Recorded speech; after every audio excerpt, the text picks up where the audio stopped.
Many leftists won't like a new study that reiterates what many pro-freedom scholars and commentators, particularly Hoover Institution economist, philosopher, and sociologist Thomas Sowell, and recently deceased George Mason University professor, economist, and columnist Walter Williams, for decades have stressed that race-based college preferences are not only racist in nature, but also, regardless of whom they're trying to help, damage campus harmony, increase grade shock, and increase academic mismatch, leading to higher incidences of dropout and a secondary feeling among some that they were the victims of racism while they were at school.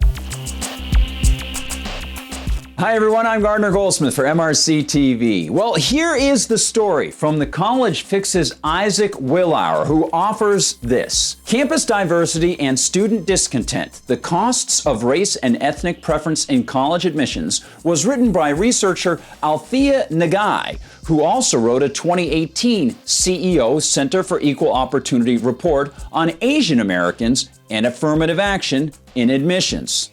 And two of the most prominent findings: campus diversity initiatives are not only correlated with greater alienation by black students, but also with a general sense of campus discontent among non-minority students and faculty, it says. Willauer adds that a spokesperson for CEO observed the good timing of this work. The study and its findings are particularly timely due to the Supreme Court considering whether to review Harvard's holistic admissions system, which allegedly discriminates against Asian Americans and whites, a spokesperson for CEO told the College Fix. The First U.S. Circuit Court of Appeals upheld Harvard's system last fall, finding that the uniformly lower personal ratings of Asian American applicants were not evidence of discrimination.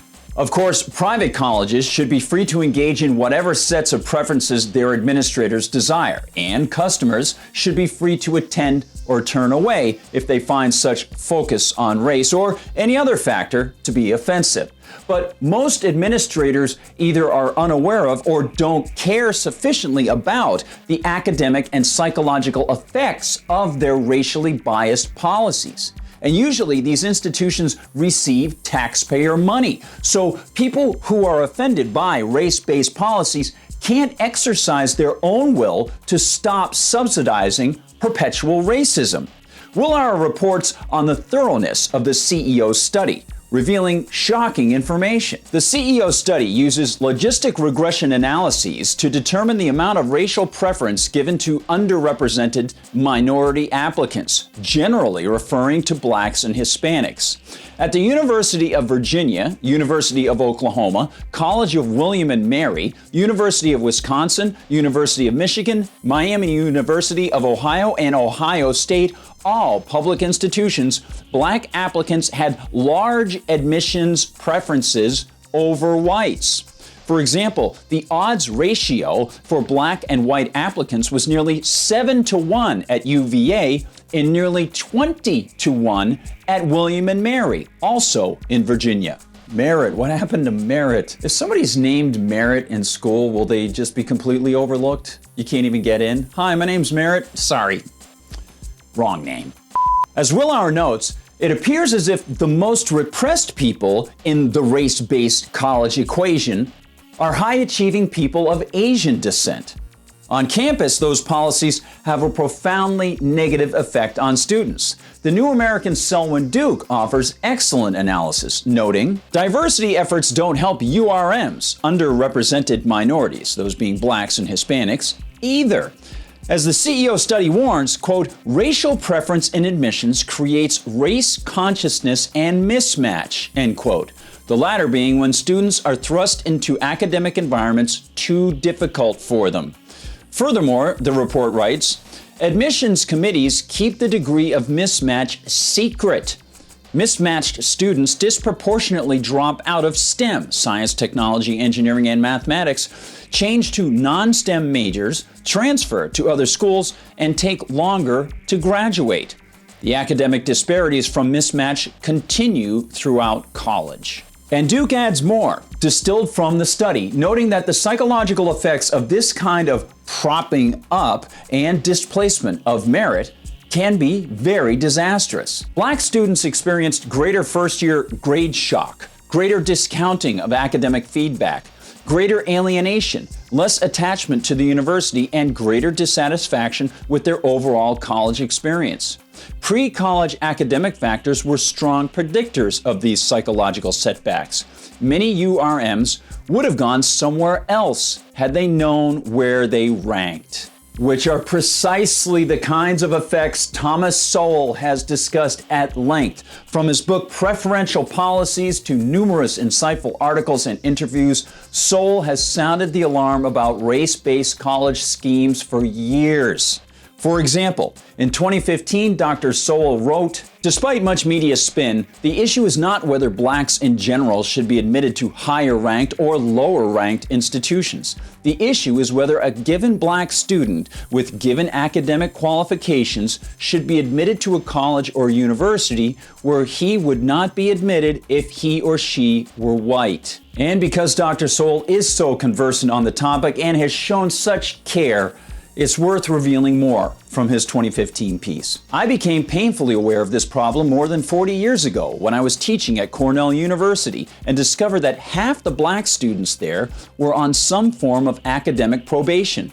These students were not stupid or uneducable. On the contrary, the average black student at Cornell at that time scored at the 75th percentile on scholastic tests. Their academic qualifications were better than those of 3/4 of all American students who took those tests. Now, surely, some leftist folks might accuse the teachers or administrators of being racially biased or insensitive, but Sowell explains the real dynamic at work. Why were they in trouble at Cornell then? Because the average Cornell student in the liberal arts college at that time scored at the 99th percentile. The classes taught there, including mine, moved at a speed geared to the verbal and mathematical level of the top 1% of American students. So the question isn't whether X, Y, or Z group, as defined by the caring left progressives, should try to go to college. It's whether the college or course of study is the right fit.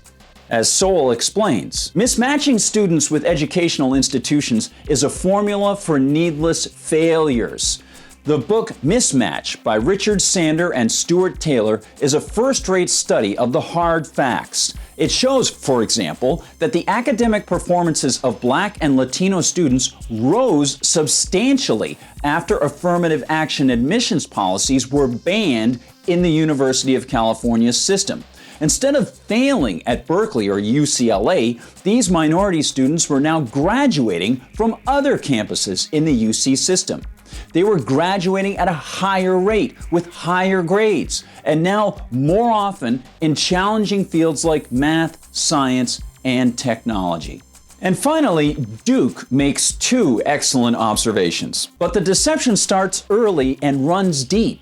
The late Professor Walter E. Williams, a black academic, had written much about the, quote, academic mismatch, end quote, phenomenon.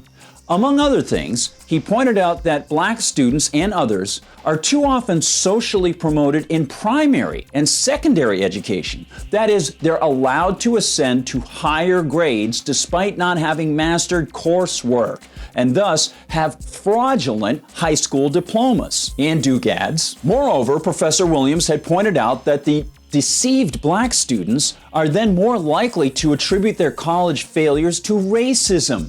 What else could explain why they, despite having high school diplomas like other students, aren't getting the same grades? And finally, this important note, also from Selwyn Duke of the New American. What's enough black students, or anything else? Does the NFL have enough women? Does the NBA, which is 74.2% black, have enough white and Asian descent players, the latter of whom are 0.4% of the league? Does nursing have enough men? And why just racial criteria? What about religion? What about musical tastes? What about accent or height? In a politically connected, tax-subsidized academic world that can't see its own immoral and unsustainable arbitrary and racist policies for what they are, it's unlikely we'll see much change for a long time. But that gives us incentives to find new academic avenues and learning paradigms, and to keep spreading the information that people like Williams, Soul, and the team at the Center for Equal Opportunity have provided. Thank you so much for sharing this time with me, everybody, and for spreading the word as well. If you want to find out what the whole team is doing, please go to mrctv.org. That's mrctv.org. You can follow us on Facebook. You can find us on Twitter. You can find our videos on YouTube, of course. Please like and subscribe. We'll be on Parler when they start back up again, and go to Rumble for the videos as well. They're always there. I am over at Twitter as well. I'm back on Facebook. They let me back in. And you can find me at Gard Goldsmith on Twitter. And I'm on Gab as well. And that's at Gardner Goldsmith on Gab. I really like Gab. They do a good job. Andrew Torp is fighting hard for free speech, as we all are. Thanks very much for watching, everybody. Remember, mrctv.org is your central home. And if you want to get some great items, go to MRC-store to support the Media Research Center. For MRC TV, I'm Gardner Goldsmith.